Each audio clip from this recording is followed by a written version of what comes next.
새로운 정부 들어와서 좀 규제가 완화되는 움직임이 나온다라고 하면 그때가 결국은 좀 주가 반등의 신호탄이 되지 않을까. 지금은 철저하게 대응 국면이라고 봅니다. 예, 감히 지수를 예측하기도 어려울 것 같고요. 안 좋았을 때 그 시장에서의 수혜를 받을 수 있는 섹터들을 찾는 노력은 계속해야지. 그래서 공부를 계속해야 된다는 것 같아요. 지금 네이버하고 카카오 정말 네. 좋은 모습을 보였는데, 그리고 사실 이번 반등의 주역이기도 했죠, 주가지수. 네. 근데 이제 하락하기 시작하는 거 보고 네. 이게 일시적 눌림목으로 봐야 될 것이냐, 아니면 그냥 반등은 다시 네. 끝났다, 이걸로 봐야 될 것이냐.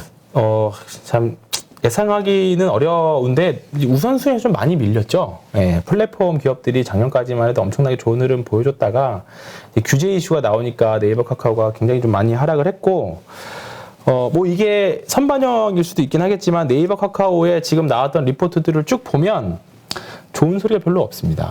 예, 네이버 리포트 하나를 보면 올해도 이 고성장은 어려울 전망, 인건비 증가는 2022년도에도 계속, 이렇게 있는 게 하나가 있고요.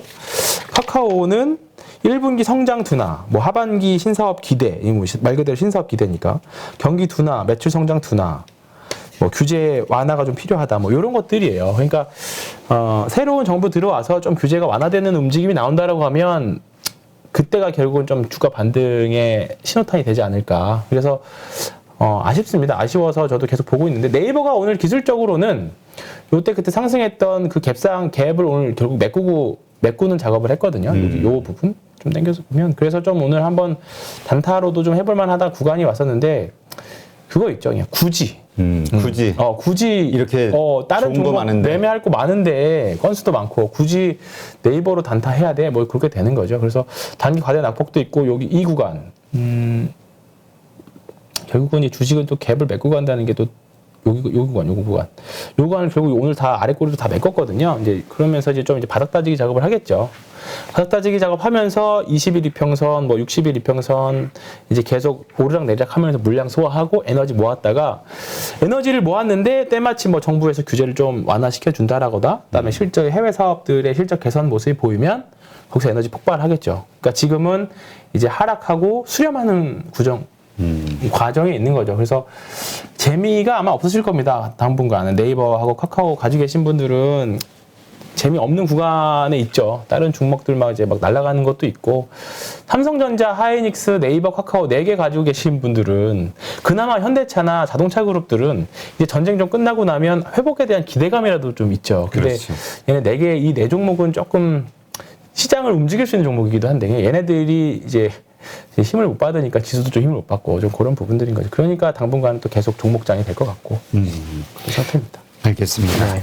참 어렵네요. 네, 지금 카카오도 뭐 마찬가지겠죠. 네이버 네, 맞습니다. 마찬가지예요. 네. 카카오가 사실 조금 더 안 좋다고 봐야죠. 봐야죠. 왜냐하면 차트상, 흐름상으로. 차트상을 놓고 보자면 오히려 카카오도 날 수도 있기는 한데, 일단은 카카오는 계속 이제 상장을 해버리니까 이제 조금 제약 이슈가 좀 있죠. 뭔가 그냥 쉽게 단순하게 접근을 해도 카카오는 계속 좋은 기업들 다 알짜배기 떼서 상장하는데 굳이 사야 돼? 이렇게 살려면 네이버 사야지, 이렇게 되는 거죠. 하여튼 지금 들고 있으신 분들 입장에서는 참 고민이 크실 텐데, 네. 또 한번 반등이 나왔을 때 어떤 뉴스가 따라 붙는지, 또는 새로운 리포트에서 어떤 변화가 있는지 계속 관찰을 좀 보셔야 될 것 같아서, 조금 저는 이제 한 1년 이내 투자 정도, 장기 투자를 1년 이내 정도로 보는 입장에서 본다라고 하면 그렇게 매력적인 위치는 아닌 것 같다, 그렇게 말씀드릴 수 있을 것 같고요. 그리고 이제 그렇다면 좀 뭔가 4월 달에 주도 섹터로 떠오를 만한 거를 이제 고민을 또 하고 있는데요. 제가 올해 5개 정도 주도주들을 말씀드렸잖아요. 이제 로봇하고 방산들이 이제 3월 달에 갔었고, 이제 남은 게 폴더블 폰하고, 그 다음에 자율주행하고, 이제 반도체 파운드리 쪽인데, 요 3개는 좀 이제 안 가고 있죠. 이제 폴더블 폰은 아마 하반기에 이제 관련 폴더블 폰이 나오니까 올 여름쯤 조금 이제 이슈를 좀 받을 수 있을 것 같고, 자율주행을 지금 좀 보고 있는데요. 자율주행 쪽이 좀 리포트도 좀 많아지고요. 의미 있는 리포트도 좀 많이 나오고 있고, 그 다음에 최근에 LG 이노텍도 조금 의미 있는 흐름들을 좀 보여주고 있는데, 지금 6월 달에 미국에서 모빌아이라고 하는 자율주행 업체가 베어가 상장을 합니다. 6월에. 그러면 이제 한 2달 남았는데 이제 지금부터 조금 관심을 가져서 볼 필요가 있지 않을까 싶습니다. 그쪽 섹터에 대해서? 네, 섹터. 그러니까 지금 미국이랑 우리나라랑 지수는 조금 디커플링을 가고 있기는 한데 종목들은 좀 커플링해서 움직이는 부분들이 좀 있거든요. 미국 최근에 바이오 헬스케어 좀 올라오니까 우리나라도 좀 반짝하고 있고 그런 것처럼. 그래서 지금 일단은 큰 그림에서는 자율주행이라는 큰 그림 안에서 가장 수혜를 쉽게 받을 수 있는 거는 당연히 카메라다 보니까 LG 이노텍이 되겠죠. 이제 공부를 많이들 이제 하셨을 건데 LG 이노텍은 지금 이제 자율주행 기술 발전하면 지금 현재 한 3-4개 쓰는데 이게 한 최종 단계 예를 들어서 뭐죠? 약간 그 비행기 파일럿, 오토파일럿 시스템 정도까지 가면 한 15개에서 20개까지 써야 된대요. 그러면 당연히 카메라 모듈에 대한 것들이 늘겠죠. 그래서 LG 이노텍, 하이비전 시스템, MC넥스 다 이런 부분들이 있고 애플카 이슈는 당연히 붙으면 당연히 LG 이노텍이 수혜가 될 수밖에 없어서 뭐 추세가 깨졌다거나 그런 흐름도 아니거든요. 이노텍은 그냥 오르락 내리락 반복하는 정도니까 LG 이노텍은 계속적으로 관심 가지고 좀 기준점을 삼고 보셔야 될 것 같고 그리고 뭐 이제 주변에 있는 종목들 있죠. 네. 소프트웨어 같은 이제 우리가 그때 말씀드린 현대오토에버 같은 종목들 현대오토에버 진짜 계속해서 그 밸류에이션에 대한 논란은 있지만 예. 그리고 성장주는 비쌀 때 사야 되죠. 비쌀 때 사서 실적이 나오면 팔아야 되는 것처럼 이제 이평선 수렴 다 하고 뭔가 에너지를 발산시키려고 하는 시점도 있고 뭔가 대외적으로 이슈도 좀 있어서 이번 달 현대오토에버가 가장 이렇게 치고 이게 이평선을 다 뚫고 올라오는 모습들이 자율주행으로 좀 뭔가 돈이 오지 않을까. 그러니까 각 달의 테마가 좀 있거든요. 지난달에 로봇이랑 자율주행 로봇이랑 방산이었으면 이번 달은 자율주행 좀 가능성이 있지 않을까? 그리고 이제 아까 말씀드린 파운드리 쪽 부품 쪽 소보장이지 않을까? 그렇게 있어서 일단 보고 있는데 현대오토에버, 그다음에 캠트로닉스, 팅크웨어, 또 모바일 어플라이언스 이런 쪽 주변부들 좀 있죠. 이런 종목들하고 그다음에 카메라 쪽 그리고 조금 더 가면 차량용 MLCC 생산하는 삼성전기까지도 충분히 이번 달 한번 기대를 해보고 있는 업종 섹터 중에 하나입니다. 이게 예전에는 뭐 단순하게 그냥 뭐 하나의 테마, 자율주행이라고 하면 테마주 하고 그냥 반짝하고 죽고 그랬는데 이제 애플카가 결국 자율주행에 대한 무언가를 알려줄 거고 그다음에 네이버나 구글도 다 뛰어들고 있고 저는 네이버가 정말 정고점 넘기려면 자율주행으로 뭔가 일어서야 된다고 보거든요. 아, 그래요? 네. 네이버도 지금 많이 투자하고 있죠? 엄청 많이 투자하고 있죠. 그래서 그런 부분들에 대한 뭔가 가시적인 성과들 아직은 뭐 나오지고 있지는 않지만 나오겠죠. 그러니까 이제 이런 부분들에 대한 기대감도 가지고 있습니다. 그래서 그거 보면은 정말 플랫폼 기업들이 사방팔방에 투자 안 한 데가 없네요. 그렇죠. 네. 일단 우리 메타버스도 하면은 우리 네이버 네. 이야기 나왔었는데 가상화폐 해도 또 네이버. 그렇죠. 그러니까 이게 시장이 좋으면 이게 참 웃긴 게 시장이 좋으면 좋은 거는 다 좋게 해석을 하는데 나쁜 거 우리 그 사업 다각화와 문어발식 확장은 정말 해석 차이거든요. 그렇죠. 네. 성공하면 사업 다각화고 실패하면 문어발식 확장인데 이제 이제 시장이 좋으냐, 강세장이냐, 약세장이냐, 그 차이에 따라서 또 달라지고 있고, 그런 부분들인 거죠. 네. 알겠습니다. 하여튼 참 어려워요. 네. 자, 일단 우리가 다음 주 시장에 대해서 이제 고민을 해봐야 되겠죠. 네. 이제 다음 주서부터 일단 긴축이라고 하는 이 큰 이야기가 일단 딱 터졌으니 화두는 이 이후의 흐름, 우리가 어떤 포지셔닝을 잡아야 될 것이냐, 또 다른 변수는 없을 것이냐, 한번 살펴보죠.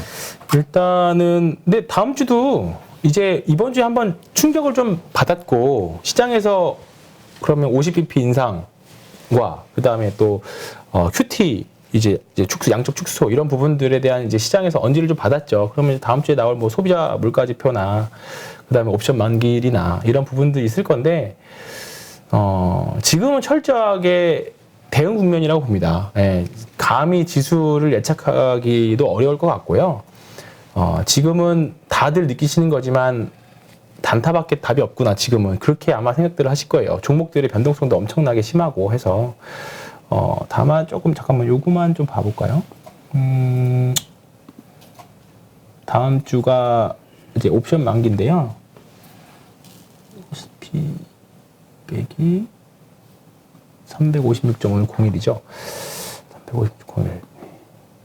4월 2.2 하고 제가 생각하는 게 있는데, 그러니까 지금 옵션 가격에는 이제 내재 가치하고 시간 가치 같이 들어 있는데, 다음 주 만기 가격이 대비해서 옵션의 가격들이 높다라는 거는 시간이 얼마 남지 않았잖아요. 그렇죠. 네, 시간 가치가 얼마 남지 않았는데도 옵션의 가격이 어느 정도 높다라는 거는 엄청난 그 이제 변동성을 함유하고 있다는 건데 지금 제가 이 옵션 가격으로만 단순 합산으로만 봤을 때는 그렇게 엄청 변동성이 높은 걸 내재하고 있지는 않습니다. 지수 변동성. 네, 다음 주. 네, 지수 변동성은. 그러니까 결국 다음 주도 종목 장의 확률이 굉장히 높고요. 외국인들이 지금 오늘도 보면 4,500억 팔았고 다만 선물을 막판에 조금 이제 환매수하긴 했어요. 3일 동안 되게 세게 팔았다가 다음 주도 한번 기대해보는 모습들이긴 한데 지금 뭐 철저하게 단기 매매 시장 요거는 인정하고 가셔야 될 겁니다. 대형주든 중소형주든지 간에 그렇기 때문에 다음 주도 대응 잘 하시고 또는 내가 가지고 있는 종목들이 급반등을 가끔 보면 정말 뜬금포로 팡팡 튀는 게 나오거든요. 그러다가 저항받고 윗꼬리 쭉 달고 내려오고 오늘 제가 개별주를 봤던 게 아남전자 같은 이런 거는 뭐 이제 매매 많이 안 하실 텐데 이것도 오늘 아남전자 같은 게 요런 거죠. 요런 거. 장기로 쭉 내려오다가 갑자기 급등하고 장기 저항 다음에 윗꼬리 달고 빠지고 그 다음에 지노맨 컴퍼니 같은 이런 주식들도 오늘 장중에 되게 급등을 좀 했었거든요. 하다가 또 윗꼬리 달고 장기 저항 다음에 또 자꾸 내려오고 이런 식의 형식의 좀 종목 플레이들이 많이 있을 거예요. 근데 대부분 다 제약바이오 섹터거나 그다음에 뭐 좀 약간 개별주거나 그래요. 근데 지금 개별주들 수급이 조금씩 들어오고는 있어요. 분명히 살아나고 있는 조짐들은 보이는데 시세를 보고 연속적으로 끌고 가기에는 이미 장기 저항을 해결해야 될 시간들이 조금 더 필요합니다. 그래서 조금 닿으면 철저하게 팔고 더 올라가는 거에 베팅하시기, 팔고 더 올라갈까봐 본전까지 가는 거를 기다리시보다 좀 팔았다가 더 가면 뭐 기존에 남은 거 가지고 대응하시는 거고 팔았다가 좀 떨어지면 또 다시 사고 이런 식으로 내가 가지고 있는 종목이 뭐 기업의 가치나 아니면 변함이 없다 뭐 본다라고 하면 이렇게 보시는 게 좋을 것 같아요. 네, 알겠습니다.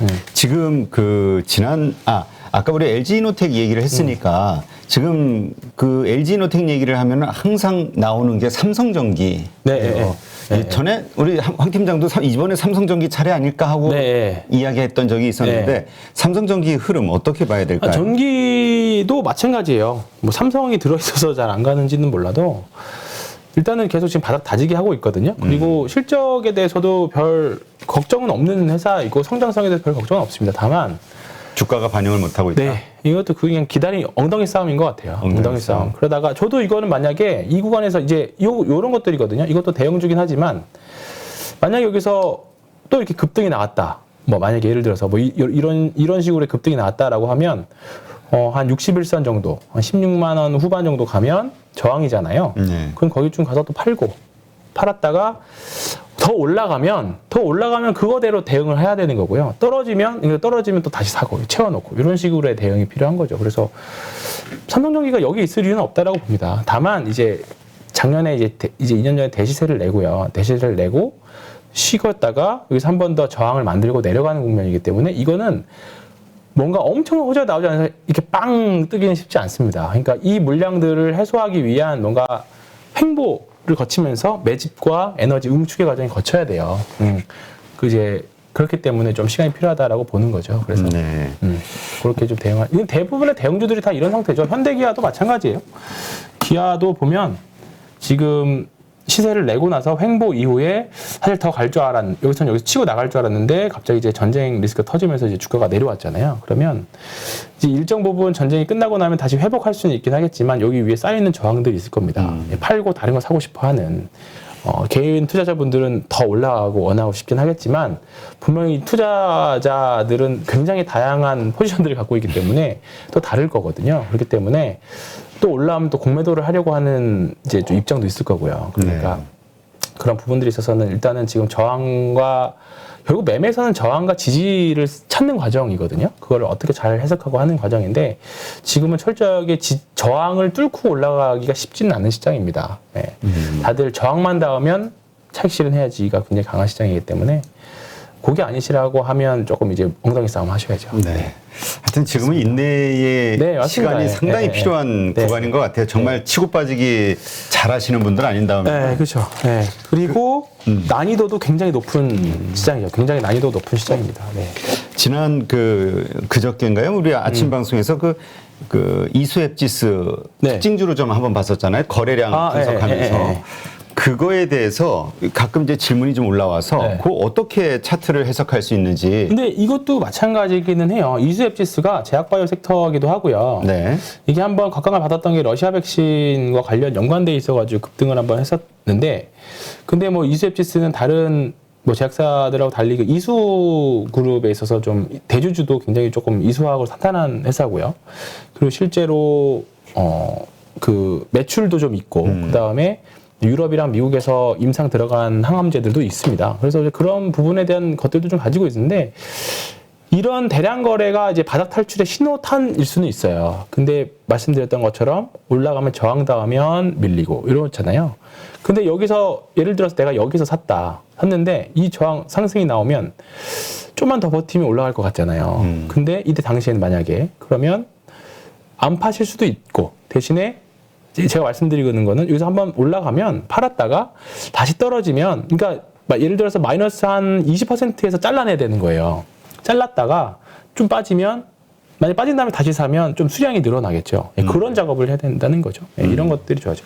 그러니까 이런 거래량만 가지고 그 이제 여러 차례 그 거래량으로 해석하는 이야기를 했었잖아요. 그렇죠, 네. 그래서 저 거래량 가지고 이거를 좋게 봐야 되느냐? 네, 좋게 봐야 되는 거라고 봐요.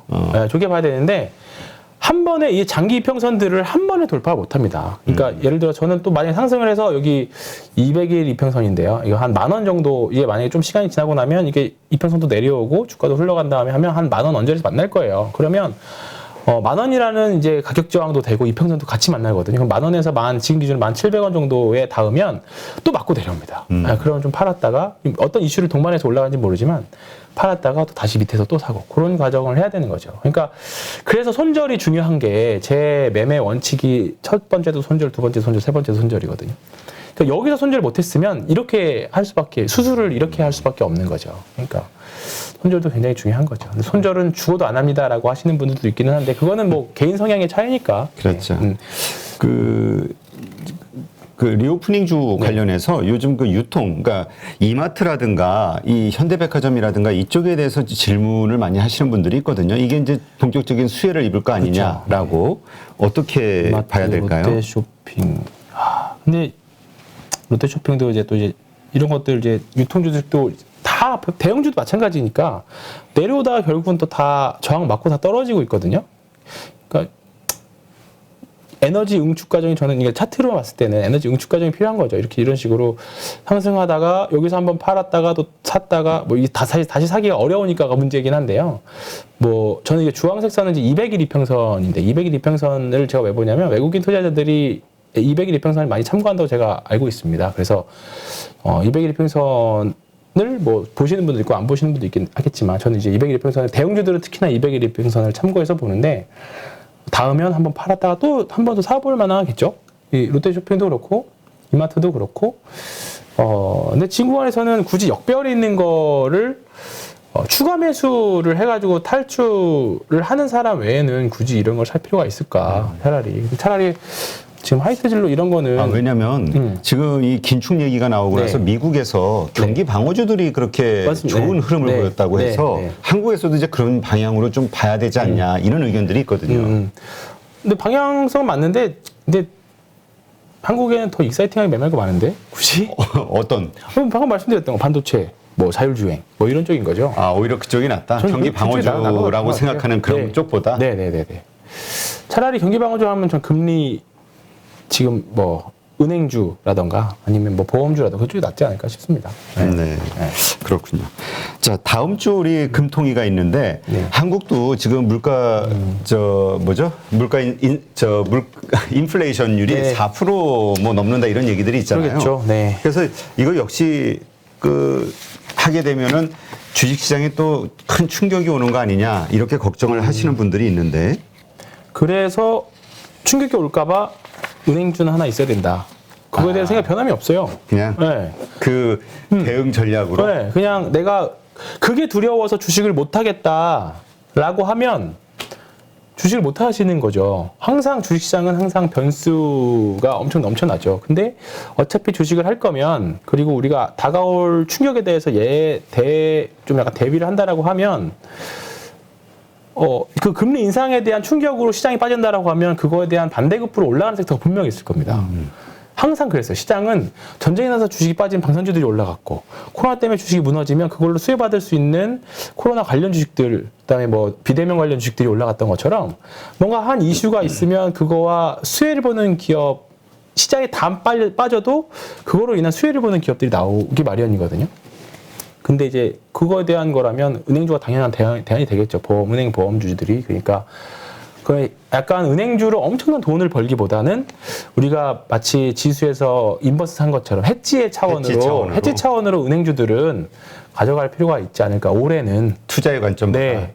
만약에 그리고 지금 이제 다시 미국도 10년물이랑 2년물 이제 격차 다시 또 벌어졌거든요. 역전했다가 다시 역전했으니까 다시 그렇게 되면 경기에 대한 앞으로 전망들이라던가 금리 인상에 대한 전망들 봤을 때는 다시 정상화된다라고 하면 다음 주에는 한번 은행주들도 탄력적인 모습이 나오지 않을까. 그래서 은행주들도 좀 음봉일 때 샀다가 또 양봉 좀 뽑아내면 팔고 뭐 이런 식으로 매매 답답하시면 그렇게 관점 접근하시는 것도 다음 주는 우리가 여러 차례 말씀드렸지만은 그 시장을 이해하고 하기 위해서 트레이딩 관점에서 약간의 주식을 가지고 이미 물리신 분들은 장기 투자를 생각할 수밖에 없는 거잖아요. 이런 거 가운데서 약간의 물량을 가지고 이렇게 한번 그렇죠. 트레이딩 매매를 통해서 시장을 이해해보자. 네. 이렇게 이해하면 되겠네요. 네. 그러다가 분명히 시장이 좋아져서 언제 그랬냐는 듯이 또 가자를 외치는 2020년, 2021년의 양상이 또 옵니다. 시장은 턴해요. 왜냐면 저도 2018년에 죽는 줄 알았어요. 근데 또 어느새 모르게 또 살아나고 또 지금 이 자리에 있는 것처럼 지금이 힘들고 어려워도 분명히 또 뭔가 시장의 자금이 또 쫙 쏟아져서 들어오는 때가 있습니다. 일본도 뭐 잃어버린 20년, 30년 하지만 그 중간중간에 상승장들이 있었거든요. 그러니까 너무 걱정하실 필요 없고 그 안 좋았을 때 그 시장에서의 수혜를 받을 수 있는 섹터들을 찾는 노력은 계속해야지. 그래서 공부를 계속해야 된다는 것 같아요. 네, 알겠습니다. 네. 하여튼 주말 또 잘 우리가 그 뭐라 그럴까 쉬면서 다음 주 이 뭐 주식 공부만 열심히 해서는 안 되고 이 몸과 마음을 좀 프레시하게 리프레시를 좀 해야 될 것 같아요. 그래서 저는 체력이 중요하다라고 느끼는 게 체력이 안 되면 이게 시장 차트를 봐도 공부를 보다가도 지쳐서 그냥 놓게 돼요. 네, 그래서 저도 엄청 살기 위해서 운동을 합니다. 살기 위해서. 네, 우리 방송 보시는 분들도 이번 주말에는 좀 운동을 하면서 네, 그 뭔가 이 기분 전환을 좀 하시는 그런 주말이 됐으면 좋겠네요. 네, 오늘 좋은 인사이트 함께 해주신 황 팀장님 고맙습니다. 다음 주에 뵙겠습니다. 누구나 1시간 안에 200개 종목에서 좋은 종목을 고를 수 있는 그런 능력을 배양할 수 있도록 제가 도와드리려고 그렇게 하고 있습니다.